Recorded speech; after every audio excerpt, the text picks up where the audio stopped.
Hello friends, आप सभी लोगों का स्वागत है आपके अपने यूट्यूब चैनल जॉब्स अचीवर में।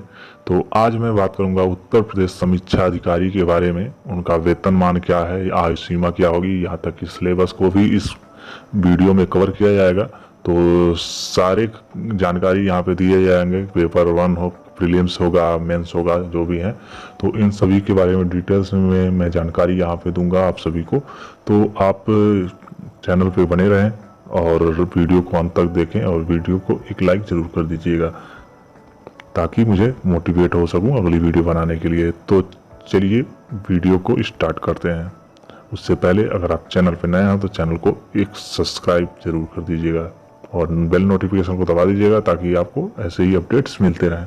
तो चलिए वीडियो को स्टार्ट करते हैं। तो वेतनमान जहाँ की है, यहाँ पे 7वां वेतन अभी चल रहा है। तो 7वें वेतन में आपको 44,900 से 1,42,400 तक के वेतन मिल सकते हैं। इनके बीच में आपकी जो है कि वेतन रहेगा। वहीं जब 8वां वेतन आपके लागू होंगे तो यहाँ पे उसके बारे में डिटेल्स में दे दिया है कि यहाँ पे 47,000 आपके 600 से स्टार्ट हो जाएंगे और 1,51,100 रुपये आपके वेतन हो सकते हैं। यहाँ तक मतलब ये क्राइटेरिया दे दिया है, यहाँ तक आपके होंगे। अब बात करते हैं आरओ और एआरओ की शैक्षिक योग्यता क्या होगी। तो आरओ के लिए आपको केवल ग्रेजुएट, अगर आप हैं ग्रेजुएशन किया हुआ है तो आरओ के लिए आप अप्लाई कर सकते हैं। वहीं एआरओ में आपको graduate plus O level plus 25 word per minute Hindi या अंग्रेजी के जो भी हैं उनमें, या उर्दू जो भी है, आपको 25 वर्ड पर मिनट आपकी स्पीड होनी चाहिए। और जो है कि ओ लेवल की आपकी जो डिग्री है, जो भी है सर्टिफिकेट है, वो आपको डोएक सोसाइटी द्वारा प्रमाणित होना चाहिए या फिर ऐसे ही किसी संस्थान द्वारा, इंस्टीट्यूशन द्वारा होना चाहिए। तो ये हो गया। अब आते हैं आयु सीमा में। तो आयु सीमा आपकी 21 से 40 वर्ष के बीच होनी चाहिए आयु सीमा, जो कि आपको 1 जुलाई 2021 को आपने 21 वर्ष कंप्लीट कर लिया है तभी आप अप्लाई कर सकते हैं। यानी कि आपका डेट ऑफ बर्थ जो है 2 जुलाई 1981 से 1 जुलाई 2000 के बीच में ही आपका डेट ऑफ बर्थ होना चाहिए। अब आयु सीमा में छूट किनको मिलेगी, तो यहाँ पे आयु सीमा में अनुसूचित जाति, अनुसूचित जनजाति, ओबीसी यानी कि अदर बैकवर्ड क्लास यानी कि अन्य पिछड़ा वर्ग, उत्तर प्रदेश बेसिक शिक्षा परिषद में आपने अगर अपना सर्विस दिया हुआ है, यानी कि उनके द्वारा प्रदत्त शैक्षिक संस्थानों में अगर शिक्षक के रूप में या किसी ग्रुप में आपने सेवा दिया हुआ है और आपने या एडेड में ही आपने सेवा दिया हुआ है, तो उनके लिए आप सभी के लिए 5 वर्षों की छूट हो जाएगी। यानी कि SC ST OBC के लिए 5 वर्ष की छूट हो जाएगी।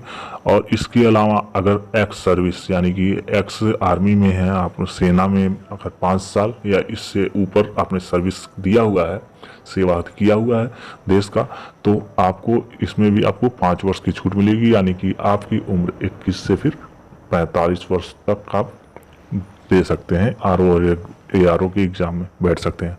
अब बात करेंगे फिजिकली जो चैलेंज है, यानी कि पीएच कैटेगरी जो होती है। पीएच कैटेगरी वालों को यहाँ पे 15 साल और छूट मिल जाती है। तो यानी कि 21 से 40 हो, जहाँ पे हो रहा था, तो 21 से आपको 15 और जोड़ेंगे तो 21 से 40 प्लस 15 यानी कि 21 से 55 वर्ष तक आप दे सकते हैं फिजिकली हैंडीकैप्ड जितने भी हैं। ठीक है, तो आपको यहाँ पे प्री और मेंस 2 एग्जाम होंगे आरओ और एआरओ में। तो प्री के लिए क्या आपका जो है सिलेबस रहेगा वो देख लीजिए। यहाँ पे सामान्य अध्ययन आएगा जो कि वस्तुनिष्ठ प्रकार का यानी कि ऑब्जेक्टिव टाइप के पेपर होंगे। इसमें आपको फर्स्ट पेपर में जो है कि 2 घंटे का समय मिलेगा। पूर्णांक 140 नंबर का होगा और 140 नंबर के आपके प्रश्न भी आएंगे। ठीक है, 100 यानी कि 100 टोटल 140 क्वेश्चन आएंगे और 140 नंबर का पूर्णांक होगा, यानी कि एक क्वेश्चन पे एक नंबर होंगे। तो यहाँ पे सब्जेक्ट देख लीजिए कहाँ कितने कितने हैं। तो पहला हो गया सामान्य विज्ञान, दूसरा हो गया भारत का इतिहास, तीसरा हो गया भारतीय राष्ट्रीय आंदोलन। ठीक है, सब भी भारत के ही बारे में पूछे जाएंगे। यहाँ पे भारतीय राज्यतंत्र, अर्थव्यवस्था एवं संस्कृति, यानी कि टोटल भारत के बारे में ही यहाँ पे होगा। भारत कृषि, वाणिज्य एवं व्यापार, जनसंख्या, पर्यावरण एवं नगरीकरण, भारतीय परिक्षेप में। ठीक है, सब जो है कि इंडिया लेवल पे ही होंगे, जो भारत के ही हैं। आपको विदेश की कुछ भी नहीं पढ़ना है। विश्व भूगोल में आएंगे तो भूगोल जो है कि सार्वभौमिक है, तो यहाँ पे भूगोल आपको सभी क्षेत्र के पढ़ने, यानी कि टोटल ऑल वर्ल्ड का। विश्व भूगोल तथा भारत का भूगोल और प्राकृतिक संसाधन। ठीक है। आठवां है अधुनातन राष्ट्रीय एवं अंतर्राष्ट्रीय महत्वपूर्ण घटनाक्रम। ठीक है, घटनाक्रम जो है करंट अफेयर्स से हो गया रिलेटेड। ये सामान्य बौद्धिक क्षमता आएगी, यानी कि रीजनिंग आ जाएगी आपकी। उसके बाद 10वां है उत्तर प्रदेश की शिक्षा, संस्कृति एवं कृषि, उद्योग, व्यापार एवं रहन सहन, सामाजिक प्रथाओं के संबंध में विशिष्ट जानकारी, यानी कि उत्तर प्रदेश के बारे में संस्कृति, नाच गान जो भी है आपको डिटेल्स इसके बारे में पढ़ना होगा। अब दूसरा पेपर यहाँ पे होगा प्रारंभिक परीक्षा जो है प्रीलिम्स की ही होगी, और वो भी आपकी जो है ऑब्जेक्टिव होगी, यानी कि टोटल आपके जो इतने भी जो फर्स्ट और सेकंड पेपर होंगे प्रीलिम्स के, वो प्रीलिम्स के पेपर ऑब्जेक्टिव होंगे और जो मेंस के होंगे वो सब्जेक्टिव होंगे। ठीक है, लेखन संबंधी होंगे दूसरे पेपर। ठीक है, तो दूसरा पेपर सामान्य हिंदी का होगा आपका, उसमें 1 घंटे का समय मिलेगा। उसमें आपको क्या आएंगे ये देख लीजिए, 60 नंबर का पेपर होगा और 60 ही क्वेश्चन आने हैं। 1 घंटे का समय मिलेगा, यानी कि आपको एक एक क्वेश्चन पे 1-1 मिनट का समय पर्याप्त मिल रहा है यहाँ पे। अब देखिए विलोम जो है आ जाएगा, वाक्य अंगवर्तनी शुद्धिकरण आ जाएगा, अनेक शब्दों के लिए एक शब्द आ जाएंगे, यानी कि ठीक है। तद्भव एवं तत्सम आ जाएगा, विशेष से और विशेषण में आ जाएगा, पर्यायवाची शब्द भी आ जाएंगे। तो यहाँ पे आपके टोटल फर्स्ट पेपर में 200 नंबर के पेपर होने। अब उसके बाद मेंस परीक्षा में आ जाते हैं। तो मेंस परीक्षा में सामान्य अध्ययन जैसे ही आएंगे, प्रारंभिक परीक्षा जैसे, यानी कि मेंस में जो इतने जो यहाँ पे सामान्य अध्ययन देखिए, यहाँ पे पहला जो दे रखा है प्रीलिम्स के में जितने भी 10 टॉपिक दे रखे हैं, सामाजिक विज्ञान से लेके सामान्य विज्ञान से लेकर के और उत्तर प्रदेश की जानकारियों के बारे में, तो इतना ये फर्स्ट पेपर जैसा ही पढ़ना है। और उसके बाद सामान्य हिंदी एवं आलेखन आ जाएंगे। तो अब मैं बता देता हूँ, ये प्री और मेंस के हो गए, अब सब बता देता हूँ हिंदी में क्या क्या आपको दिए जाएंगे। तो समय आपको हिंदी में 2.5 घंटे का होगा।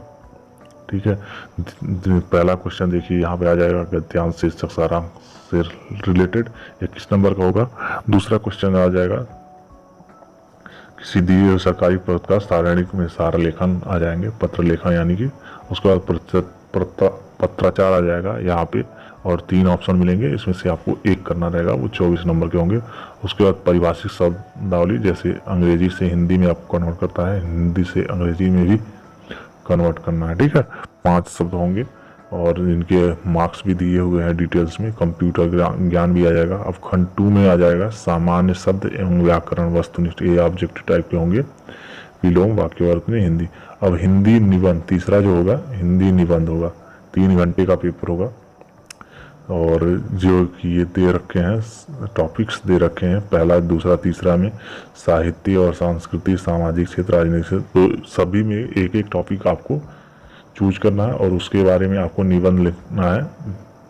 मैक्सिमम 600 शब्दों में कम से कम आपको लिखना है, मिनिमम 600 शब्दों में आपको लिखना है। तो टोटल आपके 400 नंबर के ये हो जाएंगे।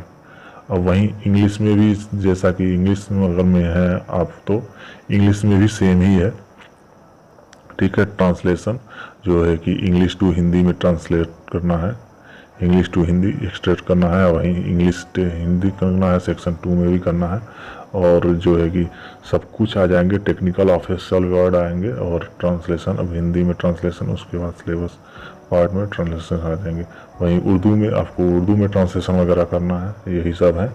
तो यही सब आपके सिलेबस हैं और ये सब आपके एग्जाम में है। तो आशा करता हूँ आप सभी को सारा कुछ समझ में आ गया होगा उत्तर प्रदेश आरओ वैकेंसीज के बारे में। तो मिलते हैं नेक्स्ट वीडियो में। Bye bye, thanks for watching, bye bye दोस्तों।